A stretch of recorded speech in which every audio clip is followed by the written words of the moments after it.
Hello everybody, it's your friend Dominic. Thanks for tuning in to Foresight Fishing. I'm down here in the basement today, a little bored during the winter time, so we're going to tie up some walleye crawler harnesses, and I'm going to show you how I do it. Come along, let's check it out.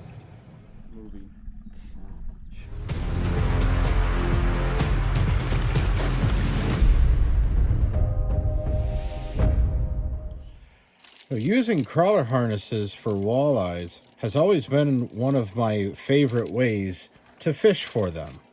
Growing up, I pulled a lot of these trolling on Saginaw Bay and drifting the St. Clair River between Port Huron and Algonac and down into Lake St. Clair. I enjoy harness fishing. I like walleye. I like catching fish as it is, and being that I don't ice fish a whole lot, I like to spend the winter months, fighting the blues by tying harnesses. And as you can see here, I have an array of components. I've got beads, I've got my octopus hooks, I have, all sorts of blades, different kind of hooks, death roll hooks, floating bodies, different line to use. It's a real fun way to kind of get crafty if you're that type of person. I'm going to show you how I make a specific crawler harness rig for drifting the St. Clair River with a bottom bouncer. So I'm going to pull out, you can't see it here, but generally about 3 feet to 40 inches of line. We're using the Berkley Fluoro Shield here, 15 pound. It's pretty good stuff. Some people don't get too line specific when it comes to rigging a harness. Some people do it on mono. Some people say they're really big believers in fluorocarbon. Some people have caught them on wire long ago. So I think sometimes it might matter, but most of the time it's just us getting to our thoughts. So before I tie this on, let's talk a bit about hooks. You could run as many hooks as you want with a harness. I'm using 2 octopus hooks for this first one I'm tying here. You can run 3 if you want to. You could run 2 octopus hooks and a small treble hook on the back.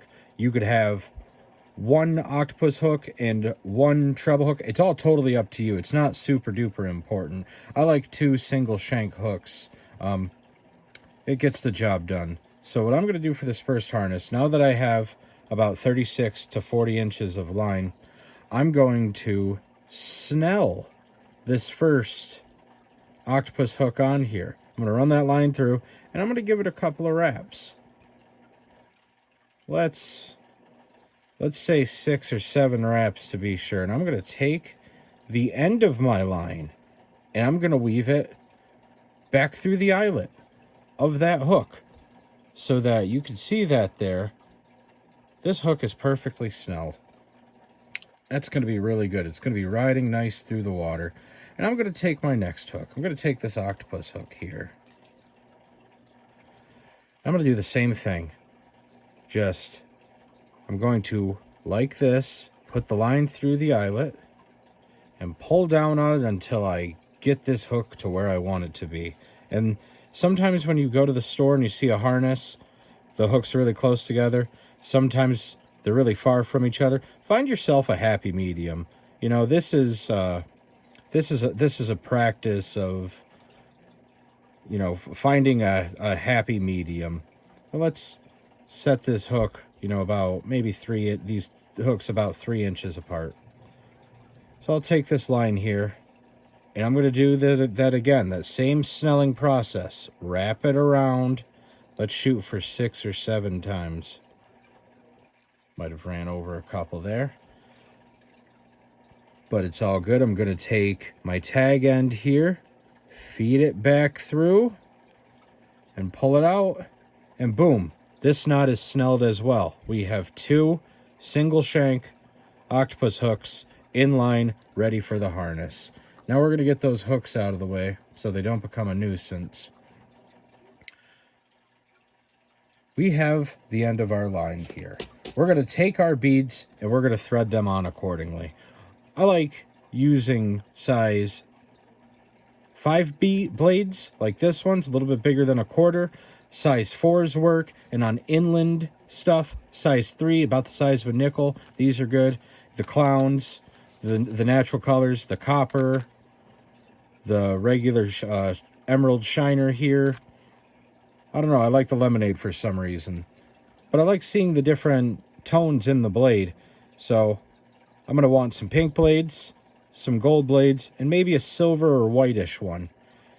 And looking on the inside of this blade, it's not painted, so that's a big deal. That means that the inside of this blade is going to reflect and glow when a fish is following up behind it. They'll be able to see the inside flash of the blade, and it's going to reflect off of the color of your beads. So let's think about the colors we want. Let's put on 2 yellow first. There we go. These beads are just very, very small. Let's put on 2 yellow. Then we'll put on 2 white. Let's do... This pearly one looks like it would look really, really good. Damn, not getting any younger over here. Goodness gracious, this is kind of tricky to pilot the line through the bead. There's 2. Now let's compare our blade pink to all these other different pinks I have. It's most close to this one. Like a fuchsia. I don't know. There's a couple of different kinds of pinks out there. Let's not get too crazy with it. Oh, dang, these beads like to jump all over the place. So we're going to pull out another one. Find it. There we go. Okay, so now I got 6 beads on the harness. I'm going to see how many beads long the blade is. So you want about the length of the blade. If it's 1 more bead, that's just fine. You just don't want it to be not enough so that the blade is kicking right around the head of the worm, and when the fish comes up and gets it, the blade's going to conk them in the face and they could drop it. It happens, not super often, but it does happen. So lining up the beads with the blade, I'd say we're ready for a clevis. So I'll come over here to this bag, open her up. I'm going to pull me out a little clevis. There are a lot of different, ways you can make your own crawler harness. This is a permanent clevis. It's not going to give me the opportunity to take the blade off and replace it if I wanted to. Sometimes, depending on where the hole is positioned on the blade right here, those interchangeable clevises don't allow the blade to move as freely. So you got to pay attention to how your stuff is rolling through the water and how much movement your components have. So from the underside of the blade here on this end, I'm going to weave in first and then come out this way. And I'm going to pull it through to where it looks just like that. Send her down. And I think I'm going to take one more pink blade and send it down. And by the looks of it, we got a crawler harness. Oh yeah. Just like that. Got a nice Northland blade on there. Whites, some yellow, some pink. Everything a walleye loves. And burning through the water. Got a worm tied on there. Walleyes can't resist. And on the end of it, you can tie a barrel swivel if you like, or tying just a simple loop knot.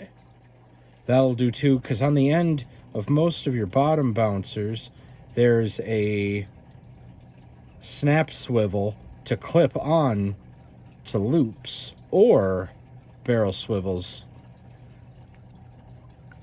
that you have tied onto the end of your rig here. So you pull your tag end and then pull the loop. Now we got a nice loop. We're going to trim this. And bada boom, bada bing. There's our crawler harness. This one looks really good. I can't wait to troll these. I've got a few of them. I tie up a couple every single day. I know a lot of people don't think of me as a walleye fisherman too much anymore, but it's something I really like doing. So let's tie another harness here. Preferably, this is one I use in inland water, or if I'm fishing a harness for walleyes around a lot of weeds. I like using a single hook. This is a size 2 slow death hook by Mustad. And you can see it's got this curvature to it, and it's got these bait keepers up here on the shank by the eyelet. What this hook does is when you thread your worm or your minnow on appropriately, it spins the bait through the water like this. And I like using this in finesse applications on a smaller bladed rig, like a size 3 blade. Your 4s and 5s are great, but those are more for your big water. This is a real popular way to do it on Houghton Lake. So I'm going to use a smaller blade and a floating body. So we're going to take one of these brownish copper beads, thread it onto the line. Next, we're going to take this floating body. You can buy these with other walleye components. Helps give the rig a little bit of lift off of the weeds and the bottom too. We'll put that one on there, and then let's put one more of these creamy coppers on there. You don't need too many of them. You got a smaller blade, and you've got the floater to take up a lot of space. It's going to look like this at first. Think finesse when you think of this rig. And I'm going to take our blade and our clevis, like we did the first time. I'm going to hold it just like that. And I'm going to feed the line through. Just like that. Same line as before. This is a 15-pound test, fluorocarbon or copolymer. And then this last bead I'm going to put on, it's going to be a pearly white one. We're just going to slide it on there, and before we take a look at it, we're going to do that simple loop knot. This is a really good way for fishing around weeds. A lot of times people get discouraged when fishing for walleyes. A lot of the time stocked walleyes that bury themselves into vegetation. This is a good way to drop something finesse on them. So we got our loop on the end. Then over here, you can see we've got our hook, we've got our floater, we've got our blade. It's going to be going through the water like that. It's going to have some nice lift. And the worm or the minnow, whatever we use, it's going to be giving us the death roll, just like this through the water, while that blade is going like that. Sweet. I love it. You know, your crawler harness length, in an instance like this, hey, 3 foot, that's plenty sufficient.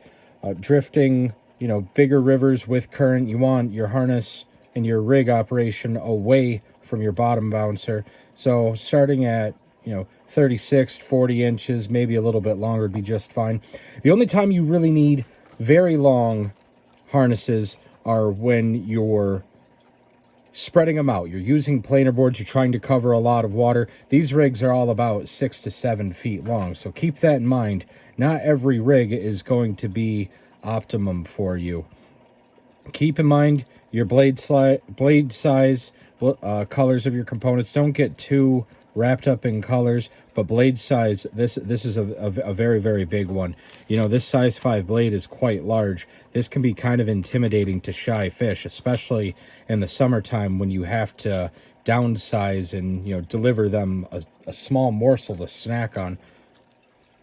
Well, I hope you had as much fun watching this video as I did tying these crawler harnesses for you. If you are interested in more walleye related content, let me know in the comment section below. As always, be safe and enjoy the great outdoors. I'll see you next time.